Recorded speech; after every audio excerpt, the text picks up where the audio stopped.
چند سیکنڈوں میں نیچے جا کے آواز آ جاتی ہے پانی میں لگنے کی. حضرت یوسف علیہ السلام کو گرا دیا, پھر اللہ نے حکم دیا, لیکن اتنی تیزی کے ساتھ, اتنے علم کے ساتھ گئے کہ اس کنویں پہ چشم زدن میں, چشم زدن کا مطلب کیا, آنکھ جھپکنے میں, وہاں پہنچ گئے اور اپنے پروں پہ اٹھا لیا. یعنی حضرت یوسف کو حضرت جبرائیل امین علیہ السلام نے تین بلاک اینٹیں, ہمارے یہاں اینٹیں ہوتی ہیں, تین بلاک نیچے نہیں گئے تھے کہ پروں پہ اٹھا لیا اور باہر نکال دیا. کہا یا اللہ اب تو راضی ہے؟ کہا میں راضی ہوں. جو اتنی تیزی کے ساتھ, اتنی طاقت رکھنے والا, یعنی علم بھی ہے کہ کس کنویں میں گرایا اور تیزی سے بھی آئے ہیں, تین بلاک نیچے نہیں گئے. اب بیچ میں ایک جملہ آ رہا ہے, اگر پیچھے والے آمادہ ہوں گے تو میں سمجھوں گا, اور وہ جملہ کیا ہے, میرے زمانے کے امام کے پہلے بیعت کرنے والے ہوں گے جناب جبرائیل امین علیہ السلام. جب امام ظہور فرمائیں گے نا, امام خانہ کعبہ کی چھت پہ ظہور فرمائیں گے, تو پہلے آگے بڑھ کے بیعت کرنے والے ہوں گے جناب جبرائیل امین علیہ السلام. جیسے امام کعبے کی چھت پہ آئیں گے, سب سے پہلے جناب جبرائیل آئیں گے اور آ کر کہیں گے کہ یا امام ہاتھ بڑھائیے, میں آپ کی بیعت کروں گا. پہلے غلام ہوں گے, بیعت کرنے والا غلام ہوتا ہے. اسی لیے شاید ایک جملہ کہہ دوں, ہمارے ہاں مسلک اہل بیت میں, فقہ جعفریہ میں, غیر معصوم کی بیعت حرام ہے.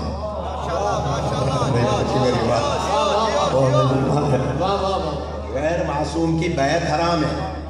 یہ جو گروپ بنے ہوئے ہیں, نقش بندی, قادری, چشتی, چکرالوی, نقش بندی, قادری, فلاں, یہ گروپ جو بنے ہوئے ہیں, جو لوگوں کی بیعت لیتے ہیں اور کہتے ہیں بھائی یہ میرا مرید ہے.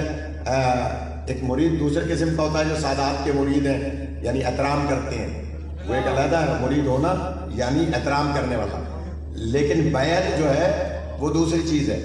بیعت کا مطلب کیا ہوتا ہے عربی میں, بے کرنا, بے ہونا. بے کا مطلب کیا ہے, اپنی جان مال, عزت و آبرو اس کے حوالے کرنا جس کی بیعت کر رہا ہے. یعنی جس کی بیعت کر رہا ہے اس کے حوالے کرنا, جان مال, عزت و آبرو, ساری چیزیں اس کے حوالے کرنا جس کی بیعت کر رہا ہے. اچھا, اب یہ تو ہو نہیں سکتا کہ میں تو کسی کی بیعت کر لوں اور جس کی بیعت کر رہا ہوں وہ آگے سے مجھے کچھ بھی نہ دے. بھائی گیو اینڈ ٹیک ہوتا ہے نا. بھائی کم از کم جو سادات کا مرید ہوتا ہے وہ اور کچھ نہیں, سادات سے دعا لیتا ہے نا کہ بھائی سید کی دعا رد نہیں ہوتی, لہٰذا میں سید کا مرید ہوں تو یہ مجھے دعا دیں گے.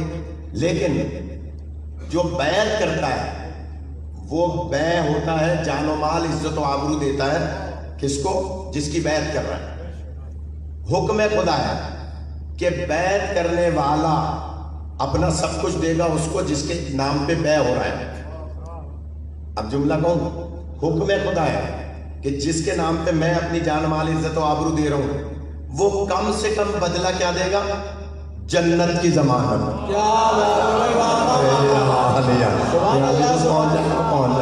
خدا آپ کو سلامت رکھے. میں نے ڈائریکٹ تمہید میں وقت شاہی ضائع نہیں کیا. یہ گفتگو میں 15 منٹ کے بعد بھی کر سکتا تھا ادھر ادھر کی لفاظی کر کے, لیکن میں چاہ رہا ہوں کہ ان تین مجلسوں میں کم از کم ایک اشرے کا میٹر دوں, اگر آپ آمادہ ہوں گے تو خدا سلامت رکھے. مگر بس 10 بستہ گزارش ہے جو دیر سے تشریف لا رہے ہیں کہ وہ کل جماعت یہاں پڑھیں. یہ میں نے جماعت پڑھی, جبرائیل امین کا تذکرہ شروع کیا, وہ آگے آتی ہے بات, اللہ کرے آ جائے, میں بھول نہ جاؤں. غور کیجیے گا, اگر آپ ہاں کرتے رہیں گے تو بات بڑھتی رہے گی. کہ جناب جبرائیل امین پہلے غلام ہوں گے جو اپنے آپ کو بیع کریں گے, اپنا امام کی بیعت کریں گے. اب جبرائیل امین تو خود فرشتہ ہیں, خود فرشتے ہیں اور سردار ملائکہ ہیں. تو اس کا مطلب یہ ہوا کہ جبرائیل امین اپنا سب کچھ امام کے حوالے کریں گے. ایک باریک سا بات ہے اور اس میں ایک بہت بڑا مسئلہ حل ہوگا. پڑھے لکھے حضرات ہیں ہمارے یہاں کوئی بھی جاہل نہیں ہوتا، غور کیجیے گا، بڑا مسئلہ حل ہوگا، اور وہ مسئلہ یہ کہ جبرائیل امین علیہ السلام ہوں گے پہلے غلام میں اتنی طاقت ہے کہ چشم زدن میں جہاں چاہے پہنچ جائیں، اور علم اتنا ہے کہ پتا ہے کون سے کنویں میں یوسف کو گرایا ہے۔ بتائیے جب غلام میں اتنی طاقت ہے کہ جہاں چاہے پہنچ جائے، تو اگر ہم یا صاحب زمانہ درکنی کہیں اور ہماری مدد ہو جائے تو اعتراض کس بات پر؟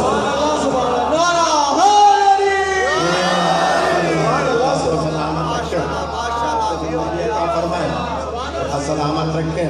اس کا مطلب کیا ہوا کہ جبرائیل سیکنڈوں میں پہنچ سکتے ہیں، تو وہ تو غلام ہے۔ جب غلام میں اتنی طاقت ہے تو آقا میں کتنی ہوگی؟ اور غلام کا اتنا علم ہے کہ اللہ نے نہیں بتایا کون سے کنویں میں گرایا، اور چشم زدن میں پتہ بھی چل گیا کون سے کنویں میں گرایا، تو علم بھی اتنا ہے۔ تو جب غلام میں اتنا علم ہے تو امام میں کتنا علم ہونا چاہیے؟ تو یہ آپ کا ذوق تھا جو مجھے یہ بات یاد آ گئی۔ لیکن میں جو عرض کر رہا تھا کہ جبرائیل امین پاس بیٹھے تھے سرکار کے، سرکار نے پوچھا ہے جبرائیل تمہاری کوئی تمنا، کوئی خواہش جو پوری نہ ہوئی ہو؟ جملہ سنیے گا، جبرائیل امین عرض کرتے ہیں یا اللہ کے نبی میری 7 خواہشات پوری نہیں ہوئی۔ یا اگر کہیں گے تو روزانہ ایک ایک شروع میں بیان کر دوں گا۔ اور فرماتے ہیں کہ میری 7 خواہشیں پوری نہیں ہوئی، 7۔ تو کہا کہ کیسے؟ کہا پہلی خواہش یہ کہ کاش میں انسان ہوتا۔ ذرا پہچانے انسان کو، انسان کیا ہے؟ انسان ہونا اور ہے، آدمی ہونا اور ہے۔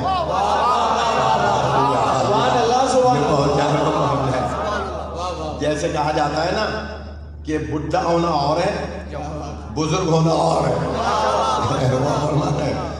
بھائی سفید ریش آ گئی، بڈھا ہو گیا، لیکن وہ ہر بڈھا بزرگ نہیں ہوتا۔ وہ بزرگ ہوتا ہے جو بزرگی دکھاتا ہے۔ اور فرمانا ہے ہر بوڑھا بزرگ نہیں ہوتا۔ بہت سارے بوڑھے آپ نے دیکھے ہوں گے بچوں کے ساتھ بیٹھے ہوئے ڈبو کھیل رہے ہوتے ہیں۔ بہت سارے بوڑھے دیکھے ہوں گے اپنے پوتے پوتی نواسے نواسیوں کے ساتھ اسٹار پلس دیکھ رہے ہوتے ہیں، ڈرامے دیکھ رہے ہوتے ہیں، فلمیں دیکھ رہے ہوتے ہیں۔ وہ سفید ریش بزرگ نہیں ہے، وہ بڈھا ہے کہ بھائی بڈھا ہو گیا اسے، کیونکہ اسے بزرگی کا احساس نہیں ہے۔ بزرگ ہوتا ہے جسے بزرگی کا احساس ہو۔ تو جبرائیل امین علیہ السلام کیا کہہ رہے ہیں؟ کاش میں انسان ہوتا۔ اس کا مطلب کیا ہوا؟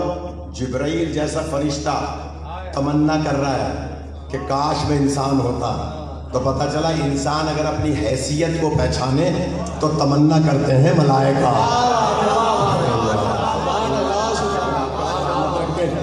انسان اپنی حیثیت کو پہچانے تو سمجھ لے ملائکہ تمنا کرتے ہیں کاش میں انسان ہوتا۔ اور چھوٹے موٹے ملائکہ نہیں، سردار ملائکہ جناب جبرائیل امین۔ اور اگلا جملہ سنیے گا، جناب جبرائیل امین عرض کرتے ہیں سرکار کاش میں انسان ہوتا، اور انسان ہونے کے بعد مجھ میں علی کی محبت ایسے ہی ہوتی جیسا فرشتہ ہونے کے بعد علی کی محبت۔ سبحان اللہ، سبحان اللہ، آپ کو زندگی عطا فرمائے۔ میں بہت سے لوگ دیکھ رہا ہوں کہ جو شاید مجھ سے ناراض ہیں، لیکن تھوڑا سا آمادہ ہو جائیں مہربانی کر کے، تو دل چاہ رہا ہے کہ فضائل پڑھے جائیں مجلسیں، ظاہر 3 مجلسیں، کہ جناب فرمایا کاش میں انسان ہوتا، اور انسان ہونے کے بعد علی کی محبت ایسے ہی میرے دل میں ہوتی جیسے فرشتہ ہونے کے ناطے۔ تو جبرائیل امین نے اس اتنی سی بات میں ایک بڑی لطیف بات کہی ہے، اگر میں پوائنٹ آف کراؤں تو توجہ فرمائیں گے۔ جبرائیل امین نے بتا دیا کہ فرشتوں میں تو کوئی بھی ایسا نہیں ہے جو علی کی محبت نہ رکھتا ہو۔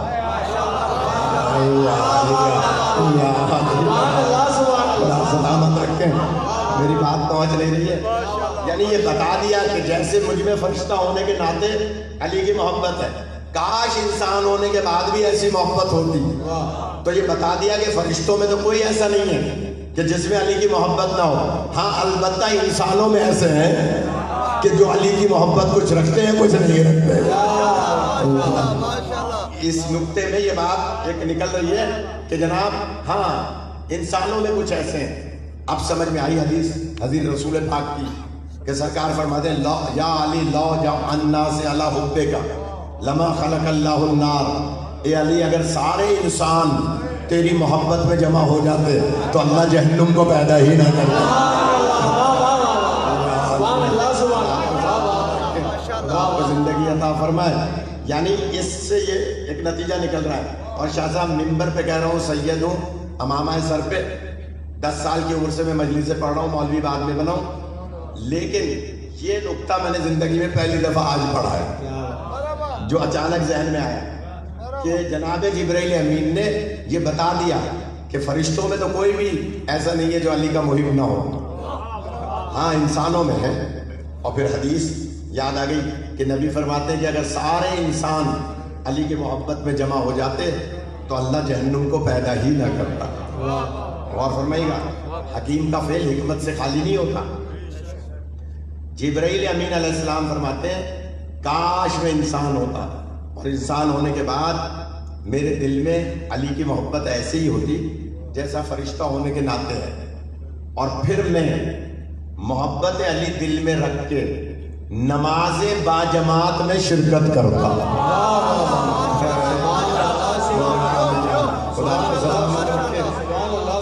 یہاں حیدرآباد قدم گاہ پہ آپ کو مل جائے گی بک اسٹال پہ کتاب ہے آرزوئے جبرائیل علیہ السلام. کتاب کا نام ہی ہے آرزوئے جبرائیل علیہ السلام. اس میں آپ جا کے دیکھ لیجیے گا میری بات کی تصدیق ہو جائے گی. میرے پاس موجود ہے کتاب گاڑی میں موجود ہے کسی کو دیکھنی ہو تو اچانک یاد آ گیا لیکن میں یہ گاڑی میں رکھی ہے اتفاق سے. میری ڈگی بھری رہتی ہے کتابوں سے کہ کسی بھی وقت لمبے لمبے سفر ہوتے ہیں پنجاب کے خیر پور کے ادھر ادھر کے تو کتاب پڑھتے پڑھتے وقت گزرتا ہے. تو میں عرض کر رہا تھا کہ نماز باجماعت میں شرکت کا کتنا ثواب کہ جبرائیل امین تمنا کر رہے ہیں کہ کاش میں انسان ہوتا اور نماز باجماعت میں شرکت کرتا. اب جملہ کہہ دوں میں علی کی محبت تو پہلے ہی دل میں ہے تو نماز بھی علی والی ہوتی تھی.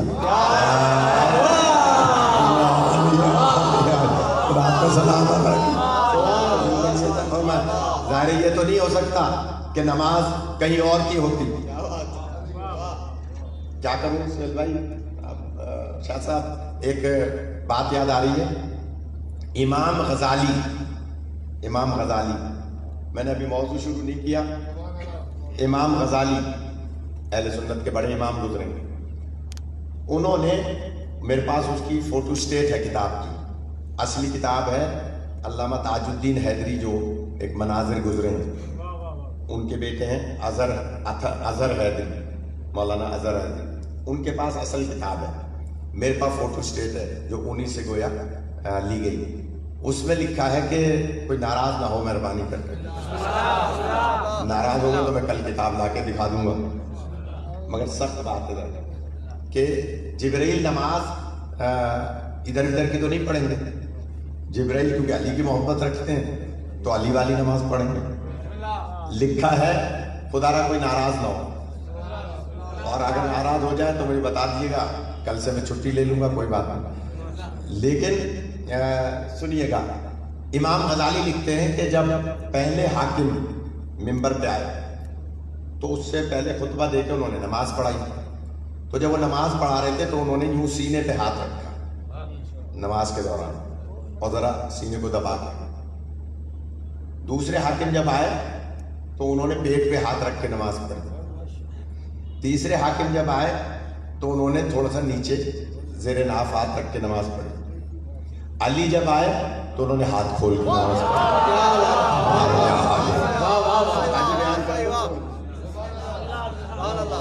کوئی ایسی بری بات نہیں ہے کوئی ڈرنے کی بات نہیں. امام غزالی نے لکھا ہے ہمارے امام نہیں ہے. لہذا سینے پہ ہاتھ رکھتے تھے دوسرے پیٹ پہ رکھتے تھے تیسرے ذرا زیر ناف رکھتے تھے چوتھے علی کھولتے تھے. امام غزالی کہتے ہیں کہ پوچھا تھا خود صاحب سے کہ آپ سینے پہ ہاتھ کیوں رکھتے ہیں؟ کہا اس لیے کہ میرا سینہ شرک سے محفوظ رہے. ڈر گیا. خود فرما رہے ہیں, امام غزالی لکھتے ہیں کہ وہ خود فرما رہے ہیں کہ میرا چلے تھوڑا سا موکس تو منہ پہ ہے نا, تھوڑا سا کان کھول لیں. کہا کہ میرا سینہ جو ہے شرک سے محفوظ رہے. پوچھا آپ پیٹ پہ ہاتھ کیوں رکھتے ہیں؟ اور کہا اس لیے کہ میرا پیٹ جو ہے وہ حرام سے محفوظ رہے. آپ ذرا نیچے ہاتھ کیوں رکھتے ہیں؟ کہا اس لیے کہ میرا نفس شیطان سے محفوظ رہے. علی ہاتھ کھولا کرتے تھے. امام غزالی لکھتے ہیں کہ علی کے سینے میں کبھی شرک آیا نہیں,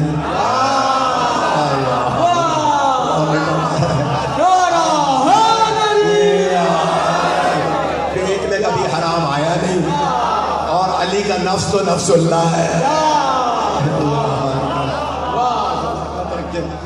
اچھا میں دیکھ رہا ہوں بعض لوگوں نے داد نہیں تھی تو شاید ناراض ہو رہے ہیں, تو اب دلیل سن لیں کہ جب مولا علی علیہ السلام کو خلافت ملی, آپ جانتے ہیں کوئی جھگڑے کی بات نہیں ہے, تاریخ ہے, شیعہ سنی سب نے لکھا ہے کہ جب پہلے حاکم کی بیعت ہوئی, ایک سرکار کی رحلت کے بعد بسم اللہ بیعت ہو گئی, دوسرے حاکم کے لیے وصیت ہو گئی, انہوں نے وصیت کر کے ان کو دوسرا حاکم بنا لیا. تیسرے حاکم کے لیے انہوں نے ایک شورا بنا دی تھی 6 افراد پر مشتمل کہ جناب آپ شورا ہے اور یہ شورا جس کو منتخب کرے گی وہ حاکم ہو جائے گا. تو شورا کے جو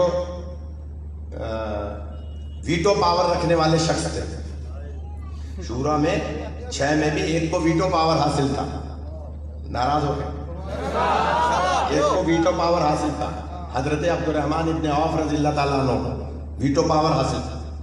انہیں حاکم نے, دوسرے حاکم نے کہا تھا کہ آپ کو ویٹو پاور حاصل ہے, اگر فیصلہ نہ ہو رہا ہو تو جو آپ فیصلہ کریں گے وہ ہو جائے گا. اقوام متحدہ میں بھی امریکہ کو ویٹو پاور حاصل تھا, تو انہیں ویٹو پاور حاصل تھا. آئے مولا علی کے پاس, یعنی تیسرے مرحلے پر مولا علی علیہ السلام کے پاس, اور کہا کہ یا علی ہم آپ کو خلافت دینا چاہتے ہیں.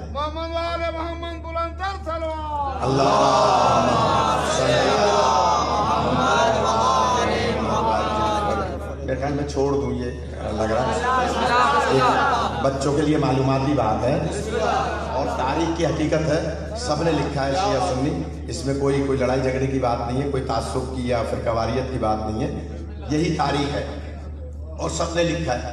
تو مولا علی علیہ السلام کے پاس آئے, کہنے کہ علی ہم آپ کو خلافت دینا چاہتے ہیں. مولا فرماتے کہ میں تو تمہارے پاس نہیں آیا,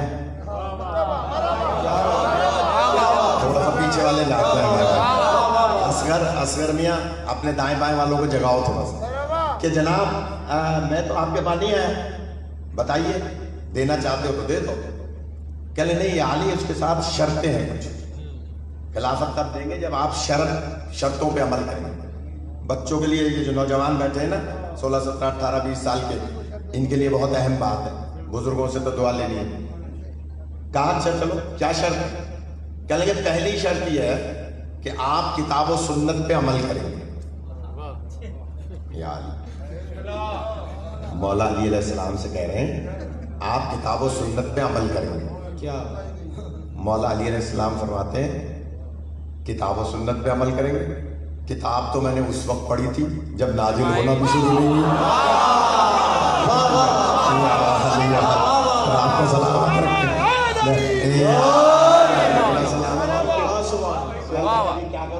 آدھا گھنٹہ ہو گیا میں موضوع شروع نہیں کر پا رہا ہوں.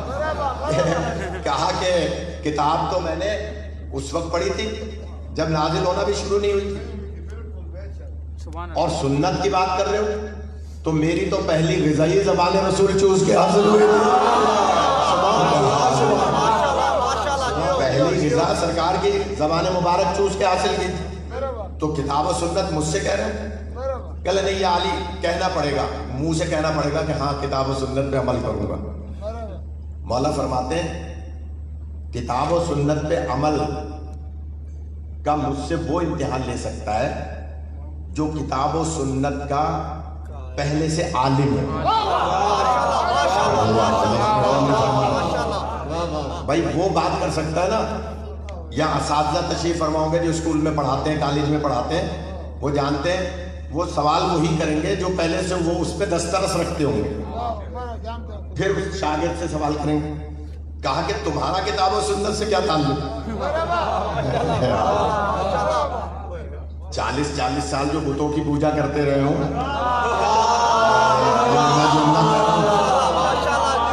ان کا کتاب و سنت کے دسترس سے کیا تعلق؟ کتاب و سنت سے تو تعلق ہو گیا، تب کتاب آ گئی، نبی پاک کی سنت آ گئی، لیکن دسترس سے کیا تعلق؟ تو کہا نہیں یا علی، منہ سے کہنا پڑے گا، یعنی عہد کرنا پڑے گا، منہ سے کہنا پڑے گا کہ کتاب و سنت پہ عمل کریں گے. مولا فرماتے ہیں مجھ سے زیادہ جانتا کون ہے کتاب و سنت، لہٰذا میں تو پہلے سے عمل کرتا ہوں. منہ سے کہلوا رہے تھے، مولا نے بھی حجت تمام کر دی. کہا ٹھیک ہے، کتاب و سنت پہ تو میں پہلے سے عمل کرتا ہوں اور آئندہ بھی کروں گا. کہا یا علی، سیرت شیخین پہ عمل کرنا ہوگا. سادات کی مجلس سے لگتا ہے شیخ کم ہے. کہا کہ سیرت شیخین پہ عمل کرنا ہوگا. کیا مطلب؟ شیخین تثنیہ کا صیغہ ہے، 2 پہ استعمال ہوتا ہے. شیخ، شیخین، شیوخ. ایک کو کہتے ہیں شیخ، 2 کو شیخین، اور 3 یا 3 سے زیادہ پر شیوخ. تو کیا کہا انہوں نے؟ جو شورا کی کمیٹی تھی، ذرا بتائیں نوجوان کیا کہا؟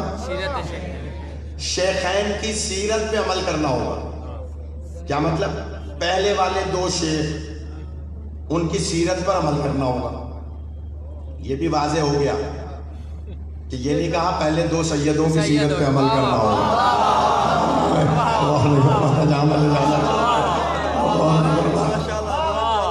کہا کہ پہلے 2 شیخوں کی سیرت پہ عمل کرنا ہوگا. علی سے کہہ رہے ہیں نا، علی تو جدی پشتی سید ہے، علی سے کہہ رہے ہیں کہ یا علی، سیرت شیخین پہ عمل کرنا ہوگا. اب مولا کا جواب سنیے گا، میں اندازہ لگاؤں گا کہ آپ کتنے جو ہے وہ ہمتن گوش ہے، یا بیوی بچوں میں ذہن ہے، یا کاروبار میں ذہن ہے، مجھے ابھی اندازہ ہو جائے گا. مولا فرماتے ہیں یہ بتاؤ، سیرت شیخین قرآن و سنت کے مطابق ہے یا جدا ہے؟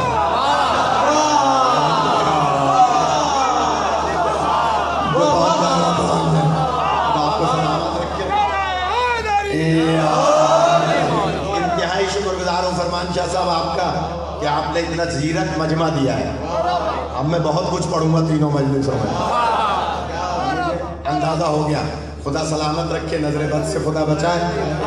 کہا کہ یہ بتاؤ، سیرت شیخین کتاب و سنت کے مطابق ہے یا جدا ہے؟ خاموش خاموش. مولا نے پھر پوچھا، بھائی تم نے ابھی مجھ سے کہا ہے کہ سیرت شیخین پہ عمل کروں گا، تو بتاؤ وہ قرآن کے مطابق ہے، سنت کے مطابق ہے یا جدا ہے؟ پھر خاموش. مولا نے تیسری دفعہ پوچھا، امتحان تو تم لینے آئے بھائی، خلافت دینے کے لیے امتحان تو تم لینے آئے ہو. جیسے انٹرویو میں کینڈیڈیٹ کو بلاتے ہیں جاب دینے کے لیے، تو امتحان لیتے ہیں نا جو افسران ہوتے ہیں کہ بھائی آئے تو تم ہو اور میرے سوال کا جواب بھی نہیں دے رہے. تیسری دفعہ مولا نے فرمایا کہ بتاؤ سیرت شیخین. آج کی مجلس کی بہت اہم بات ہے، یہ گھر میں جا کے بچے ڈسکس کریں. اس دفعہ شاہ صاحب نے عورتوں پہ پابندی لگا دی، ورنہ میرا خیال یہ ہے کہ عورتوں کو آنا چاہیے، کیونکہ خواتین جو ہیں وہ زیادہ تبلیغ کا ذریعہ ہیں. وہ بچوں میں جا کے بات بتاتی ہیں. مرد حضرات تو جا کے کہیں گے جلدی چائے لاؤ، کھانا لاؤ. خواتین جو ہیں وہ بچوں کو پڑھاتی ہیں، بتاتی ہیں اپنے بچوں کو، اور امین ہے، امینہ ہے آنے والی نسل کی. اگر کوئی مانے نہ ہو کوئی بات، کیونکہ ظاہر بانیان زیادہ بہتر جانتے ہیں، تو میرا خیال ہے کہ خواتین کو آنا چاہیے، زیادہ تبلیغ ہوتی ہے اس سے. کوئی بات نہیں، میری نظر نیاز مت دیجیے گا، لیکن ان کو نظر نیاز کھلا دیجیے گا. اور فرمایا، لیکن میں جملہ کہہ رہا ہوں کہ زیادہ تبلیغ ہوتی ہے خواتین سے، تو جملہ کہہ دو شاہ جی. مولا سلامت رکھے، میرے گھر کی مجلس سے میں بھی سید ہوں، سائیں بھی سید ہیں، اور ان کے والد نے تو ہمارے ساتھ حج کیا تھا. تو یہ بڑے یاد آتے ہیں، اللہ ان کے درجات بلند فرمائے۔ مولا کا جواب سنیے گا، مولا فرماتے ہیں کہ تیسری دفعہ کے بتاؤ سیرت شیخین کتاب و سنت کے مطابق ہے یا جدا ہے؟ جب تیسری دفعہ جواب نہیں دیا، خود ہی مولا جواب دیتے ہیں کہ دیکھو اگر سیرت شیخین، بہت آہستہ سے عرض کروں گا، اگر سیرت شیخین کتاب و سنت کے مطابق ہے تو تمہیں جدا علیحدہ سے بیان کرنے کی ضرورت ہی نہیں۔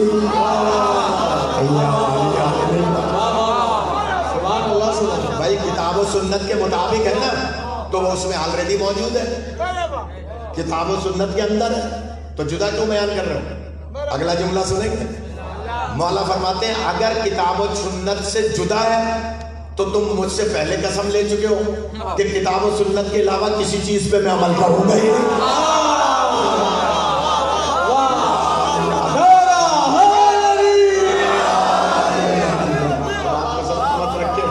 یہی حق ہوتا ہے فضائل سننے کا، خدا سلامت رکھے۔ تو مولا کائنات کو جب میں تو بات کر رہا تھا، بات لمبی ہو گئی، کیا کروں، چلے آج یہی سن لیں کہ مولا علیہ السلام کو کہا کہ نہیں یا علی یہ تو ماننا پڑے گا، کتاب و سنت پہ عمل کریں گے اور سیرت شیخین پہ بھی عمل کریں گے۔ اب سیرت شیخین میں تو وہ باتیں تھی کہ کہیں یہاں ہاتھ رکھو کہیں یہاں ہاتھ رکھو، تو علی کیسے رکھیں گے؟ سیرت شیخین میں تو بہت ساری ایسی چیزیں تھیں کہ جن پہ علی عمل کر ہی نہیں سکتے، تو علی نے تو پہلے ہی ناک آؤٹ کر دیا کہ کتاب و سنت کے مطابق ہے تو جدا کیوں بیان کر رہے ہو؟ جدا ہے تو مجھ سے قسم لے چکے ہو، زبانی کہلا چکے تھے نا، یہ جو زبانی زور دے کے کہہ رہے تھے کہ یا علی نہیں زبان سے کہیں کہ آپ کتاب و سنت پہ عمل کریں گے، وہ زبان سے کہلوانے کا بدلہ علی نے کیسا لیا؟ اور فرمانے کہا کہ بتائیے کتاب و سنت پہ عمل، مولا فرماتے ہیں اگر تم کہتے ہو کہ یہ دوسری بات تو میں اس کا عہد نہیں کر سکتا۔ دیکھیں علی عادل امام ہے، شبلی نعمانی صاحب کی الفاروق اٹھا کے دیکھ لیں کہ اس میں کیا کیا چیزیں ہیں جو دین میں نئی چیزیں نافذ کی گئی دوسرے دور خلافت میں، تو علی کیسے کہہ دیتے کہ ہاں میں عمل کروں گا؟ یار میں غور فرما، مولا کیسے، کیونکہ عادل امام ہے، کیسے فرما سکتے تھے؟ کہا نہیں بھائی کتاب و سنت ٹھیک ہے، باقی آپ مجھ سے وعدہ نہیں لے سکتے۔ کہا یا علی پھر تو ہم آپ کو خلافت نہیں دیں گے۔ تو مولا نے کہا میں کب تمہارے گھر آیا تھا؟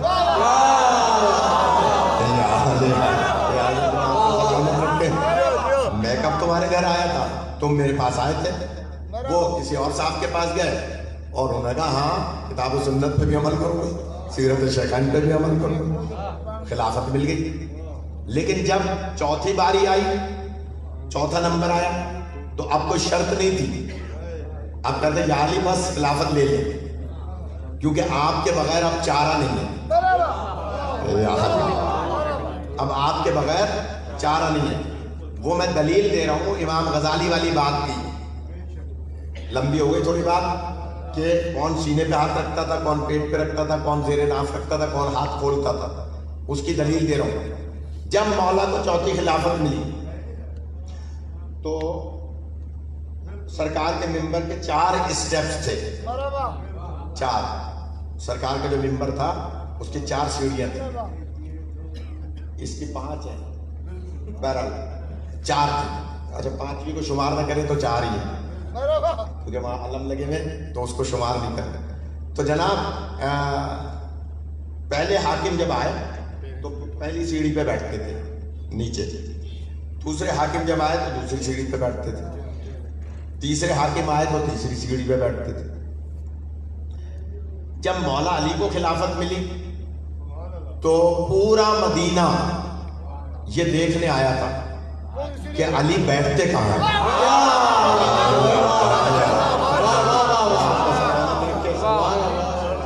پورا مدینہ، میں سب سے گزارش کر رہا ہوں ایک مرتبہ پھر کہ کل نماز جماعت یہی پڑھیں، یہ جماعت سے ہی موضوع شروع ہو گیا، میں نے تو ابھی آیت کا ترجمہ بھی نہیں کیا کہ جناب انشاءاللہ کل اس پہ بحث کر لیں گے کہ جماعت، یہاں جماعت سے نماز کریں۔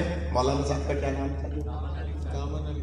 دامن علی صاحب قبلہ ابھی حدیث قصہ پڑھ رہے تھے اور انشاءاللہ وہ جماعت بھی کرائیں گے. میں جلدی آ گیا تو میں کرا لوں گا کیونکہ میں کثیر السفر ہوں. میں جہاز میں بھی پوری پڑھتا ہوں نماز. یعنی میں کثیر السفر ہوں. کثیر السفر کا شرعی مسئلہ یہ ہے کہ اگر کوئی بندہ 4 دن ہفتے میں سفر میں رہے تو وہ جہاں بھی جائے گا پوری نماز پڑھے. غور فرمائیں, یہ ایک شریعت کا مسئلہ ہے. بچوں کو چلے معلومات میں اضافہ بھی ہوگا. اگر کوئی بندہ 4 دن سفر میں ہے مسلسل ہفتے میں تو وہ کثیر السفر ہے. اس لیے ہم کیونکہ ہمیشہ سفر میں ہے مجالس کے لیے تو اس لیے میں تو جہاز میں بھی پوری پڑھتا ہوں. امریکہ 16 گھنٹے کا سفر ہوتا ہے, اس میں بھی پوری پڑھتا ہوں. اچھا, جہاز کا مسئلہ یہ ہے, چلے یہ بھی عرض کر دوں, کیونکہ جہاز یا ٹرین یا ہلنے والی سواری میں اگر آپ نماز پڑھ رہے ہیں تو آپ کا سجدہ جو ہے وہ ساکت نہیں رہتا. جہاز بھی تھوڑا بہت تو ہل ہی رہا ہے نا, حالانکہ اس میں محسوس نہیں ہوتا کہ جہاز اڑ رہا ہے یا چل رہا ہے یا ہل رہا ہے یا کھڑا ہوا ہے.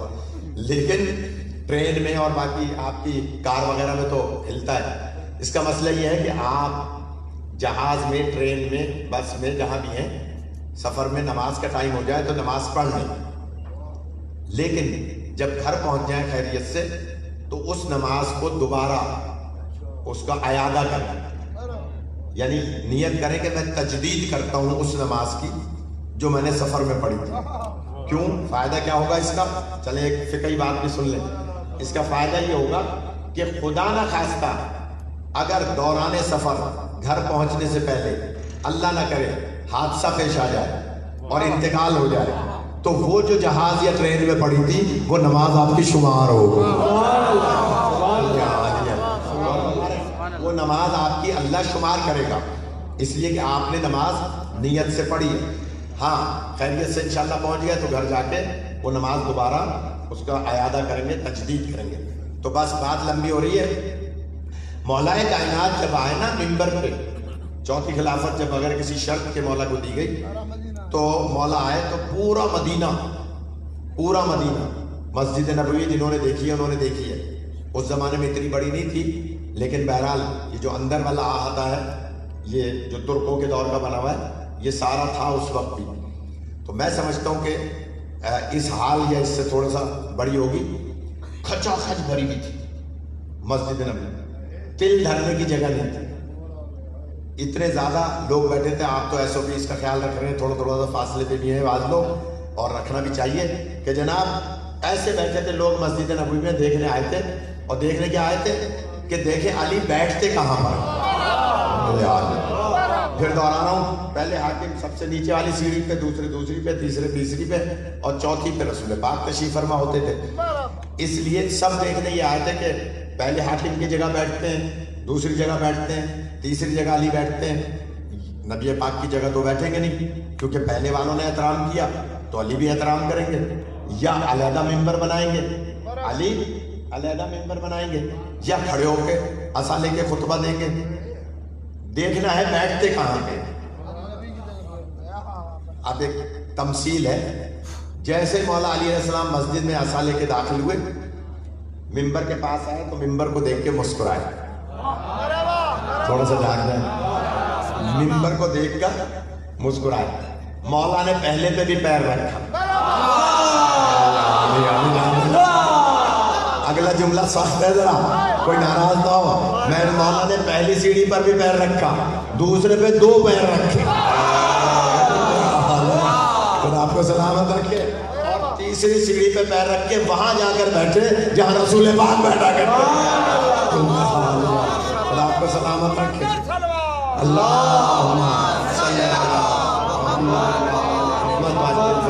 مولا وہاں جا کر بیٹھے.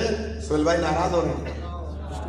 مولا علی عباس میاں وہاں جا کر بیٹھے جہاں رسول پاک بیٹھا کرتے تھے. آپ نے درود پڑھوا دیا, نعرہ لگا دیا, داد دے دی, پوری مسجد میں سناٹا. اتنا سناٹا تھا کہ جیسے سروں پہ پرندے بیٹھے ہو, سانسوں کی آواز آ رہی تھی. باقی سب سکتے میں تھے.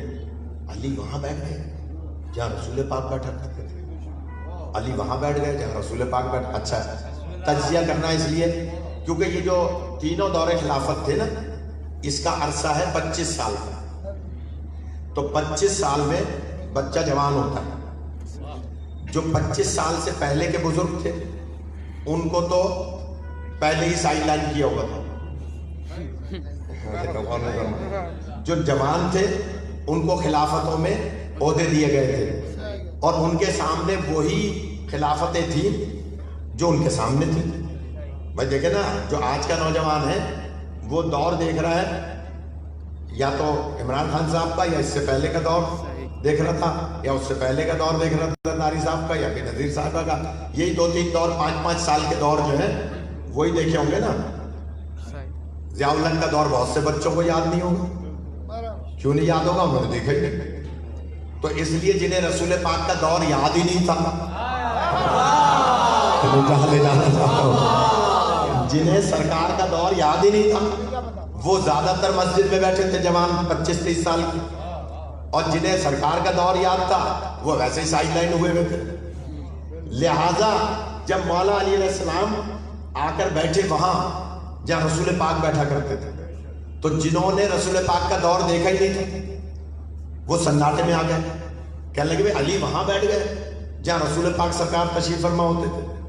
جب سناٹا دیکھا مسجد میں بالکل آخر میں جہاں یہ بڑا جھالر لگا ہوا ہے، وہاں پول کے ساتھ ایک بزرگ بیٹھے، اتنی دور جب بالکل مسجد کھچا کھچ بھری تھی، دروازے پہ ایک نابینا صحابی بیٹھے تھے. نابینا صحابی تھے اور بزرگ تھے، پیر سندھ تھے، سرکار کا سارا دور دیکھا تھا، یہ تینوں خلافتیں دیکھی تھی.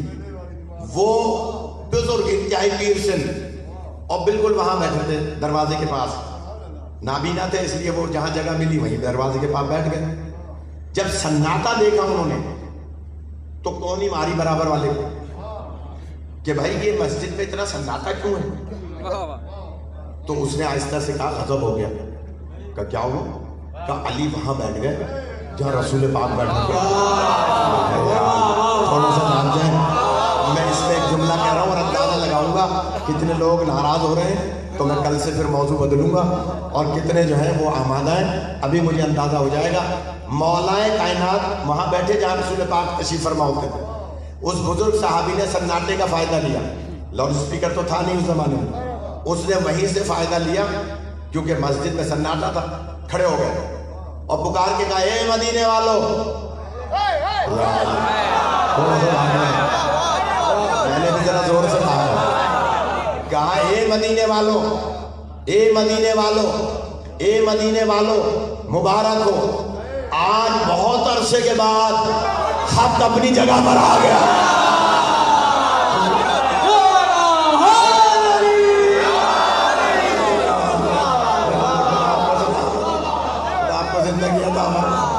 خدا آپ کو سلامت رکھے. میں نے دیکھ لیا ماشاءاللہ سب آمادہ ہیں. 1-2 افراد کے چہرے میں دیکھ رہا ہوں، ناراض نہ ہو. مولا فرماتے ہیں، وہ بزرگ صحابی فرماتے ہیں، یاد رکھو حق بہت عرصے کے بعد اپنی جگہ پر آ گیا. مولا منبر پہ تشریف فرمائے، خطبہ دے رہے ہیں. جب خطبہ دے رہے تھے تو خطبہ دے کے جیسے نماز کے لیے تشریف لا رہے تھے تو بالکل سامنے بلا تشبیہ یہ جتنے جیسے یہ جوان بیٹھے ایسے ہی ایک جوان بیٹھا تھا 25 سال کا. اتفاق ہے یہ جیسے ہی بیٹھے سامنے 2-3 جوان، تو بالکل سامنے بیٹھے ہوئے ایک جوان نے، نو روایت میں ذمہ دار، مولا سے کہا یا علی آپ وہاں بیٹھ گئے جہاں رسول پاک بیٹھا کرتے تھے. مولا کا جواب سنیے گا اور میں آہستہ سے دوں گا کیونکہ مولا نے بھی سامنے ہی بیٹھا تھا نا، اس لیے آہستہ سے جواب دیا. پہلی صف میں تھا وہ بچہ، اس کا نام بھی لکھا ہے تاریخ میں. مولا سے وہ بچہ کہہ رہا ہے 25 سال کا 26 سال کا کہ یا علی آپ وہاں بیٹھ گئے جہاں رسول پاک بیٹھا کرتے تھے. تو مولا فرماتے ہیں تم بعد کے مسلمان ہو.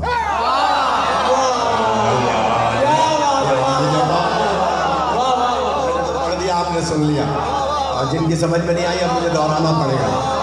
مولا فرماتے ہیں تم بعد کے مسلمان ہو، تم بعد کے مسلمان ہو، تم بعد کے مسلمان ہو. تم نے پہلے والوں کو سیڑھیوں پر بیٹھتے ہوئے دیکھا اور مجھے رسول پاک کی جگہ ممبر پہ بیٹھتے ہوئے دیکھا. تم نے مجھے رسول کے دوش پہ نہیں دیکھا.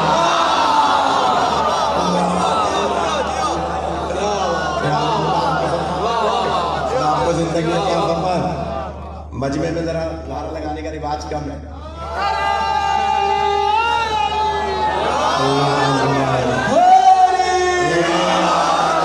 خدا آپ کو سلامت رکھے. تم وہاں تم بعد کے مسلمان ہو. تم نے مجھے اور مجھ سے پہلے والوں کو سیڑھیوں پہ بیٹھتے ہوئے دیکھا, دوش رسول پہ مجھے نہیں دیکھا. یہ تو لکڑی کا ممبر ہے یار, یہ تو لکڑی کا ممبر ہے. میں نے تو دوش رسول پہ سوار ہو کے بتوں کو توڑا تھا اور دوش رسول پہ قرآن لکھا ہوا تھا. خدا سلامت رکھے, زندہ رہے.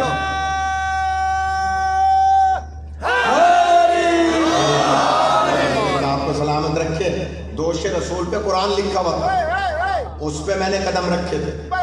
اور مستند روایت ہے کہ جب سرکار کے دوش پر قدم رکھے تھے تو سرکار نے منع فرمایا تھا, یا علی نالین نہیں اتارنی. بہت بڑی بات ہے, نہ ہو تاریخ میں میں ذمہ دار ہوں. نالین نہیں اتارنی چھوٹی بات نہیں ہے. نبی پاک کے دوش پر, اور یہ بھی جملہ کہہ دوں, قرآن لکھا ہوا تھا اور قرآن نبی پاک وہاں سے لکھوا کے لائے تھے. اب مت کہہ دینا میری طرح کے بشر ہیں. اس لیے کہ ہمارے بچے کو تو غسل و کفن غسل دیا جاتا ہے, پھر اذان کہی جاتی ہے, اور اذان اقامت بچے کے کان میں جب غسل دے دیا جاتا ہے, اور نبی کے کاندھوں پہ وہاں سے قرآن لکھا ہوا تھا, اور مولا علی نے کاندھوں پہ سوار ہو کے بتوں کو توڑا تھا. مولا فرماتے ہیں یہ تم نے کیونکہ چھوٹے ہو نا, تم بعد کے مسلمان ہو, تمہیں نہیں پتا. میں تو دوش رسول پہ چڑھتا تھا. خطبہ دے کے مولا آئے نماز پڑھانا, اپنی بات کی دلیل دے رہا ہوں. سینہ پیٹ اور زیر ناف یا حلی. مولا آئے, آ کے نماز پڑھائی. جب نماز پڑھا چکے تو پھر اس بزرگ نے پوچھا کہ نماز بھی علی نے پڑھائی ہے نا. جملہ کہہ رہا ہوں آخری فضائل کا, اس لیے کہ ٹھیک 8:30 میں ممبر پہ آ گیا تھا, اور آپ کو اب کل آ جانا ہے تاکہ میں 8 بجے بہت لیٹ تو ممبر لے لوں انشاءاللہ. اچھا ایک بات اور اپنے عقیدے کی کر دوں. آئندہ کل کی مجلس میں آنے کی نیت کر لیں, وقت پہ آنے کی نیت کر لیں, تو انشاءاللہ معصومہ عالم کل تک کی زندگی تو ہمیں عطا کر ہی دے گا.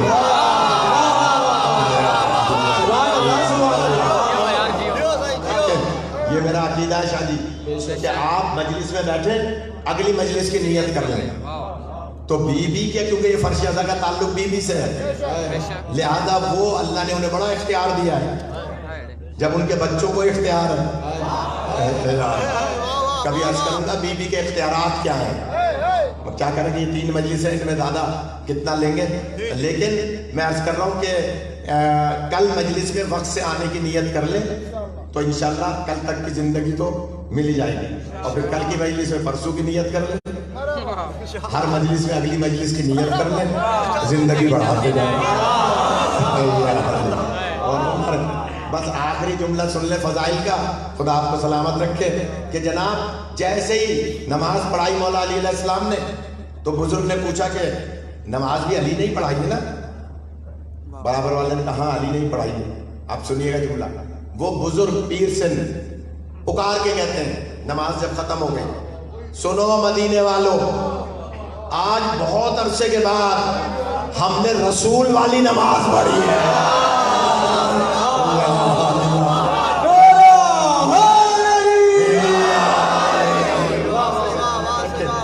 بہت عرصے کے بعد.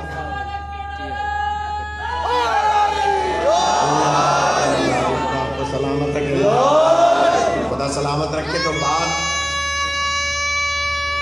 زندہ رہے. بچوں سے نعرے لگوایا کریں, بچوں کو لایا کریں مجلس میں. میں اس لیے فرمان شاہ صاحب سے کہہ رہا تھا کہ عورتوں کا آنا بند نہیں کریں. اچھا انشاءاللہ چلیں یہ مرد حضرات اپنی اپنی لیڈیز کو بتا دیں کہ کل انشاءاللہ مجلس میں تشریف لائیں. اور شاہ صاحب اعلان کروا رہے ہیں کہ خواتین بھی انشاءاللہ اپنے جیسا بھی پردے کے عالم میں ہوتی ہیں اس طرح سے مجلس میں شرکت فرمائیں. ان سے بڑی تبلیغ ہے, خواتین سے بڑی تبلیغ ہے. بی بی پاک پوچھا کرتی تھی مولا حسن علیہ السلام سے, بیٹا بتاؤ تمہارے نانا نے مسجد میں کیا بیان کیا. یہ سنت ہے کہ خواتین پوچھیں اپنے بچوں سے.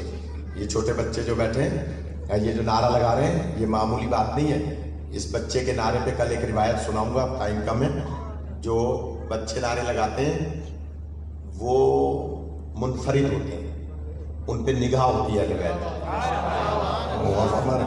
تو اپنے بچوں کو آمادہ کیا کریں, درود پڑھوائیں, نعرہ لگوائیں, نعرہ تکبیر, نعرہ رسالت, نعرہ حیدری لگوائیں, تاکہ یہ بچے آگے چل کے ندرت پیدا کریں اپنی نسلوں میں. بس ایک بات چلیں سن لیں, پھر کل بھول نہیں جاؤں. سرکار فرماتے ہیں جب کبھی کوئی بچہ اپنے دل میں حرارت ولایت علی محسوس کرے, کبھی کوئی بچہ اپنے دل میں حرارت ولایت علی محسوس کرے تو اپنی ماں کو سلام کرے. خدا آپ کو سلام, خدا زندگی دے. شاہ صاحب دل تو بہت چاہ رہا تھا کہ میں 1.5-2 گھنٹہ پڑھوں, لیکن کیا کریں, جانا ہے دور اور 1 گھنٹہ پورا 1 منٹ رہ گیا. لیکن 2 جملے جو رونے آئے ہیں. آج 13 محرم ہے, 13 محرم ہے. 12 محرم کو یہ قافلہ کوفے پہنچ گیا تھا, اور کوفے میں مولا علی کی شاعری رہی, جناب زینب ام کلثوم شہزادیاں رہی ہیں. کوفے کی عورتوں کو قرآن پڑھایا کرتی تھی, بی بی کوفے کی عورتوں کو قرآن پڑھاتی تھی, اور شہزادی رہی ہے کوفے کی. عزاداروں, مولا علی علیہ السلام کے ایک محب تھے, مولا سے محبت کرتے تھے, اور ایسے محب تھے کہ معرفت کے بلند درجے پر تھے. مولا کے ساتھ جنگ جمل میں شریک تھے.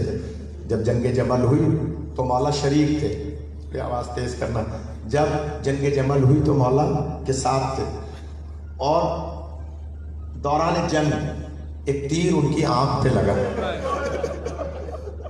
اور وہ نابینا ہو گئے ایک آنکھ سے.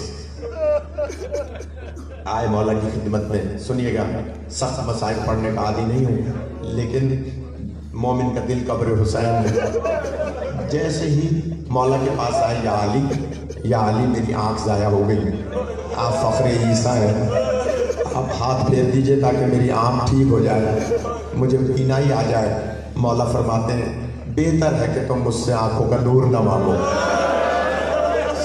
دیکھو اور دور دور سے میرے بھائی اس مجلس میں آئے ہیں, اور جب گریہ بلند ہو تو دل کی دعا مانگا ہے.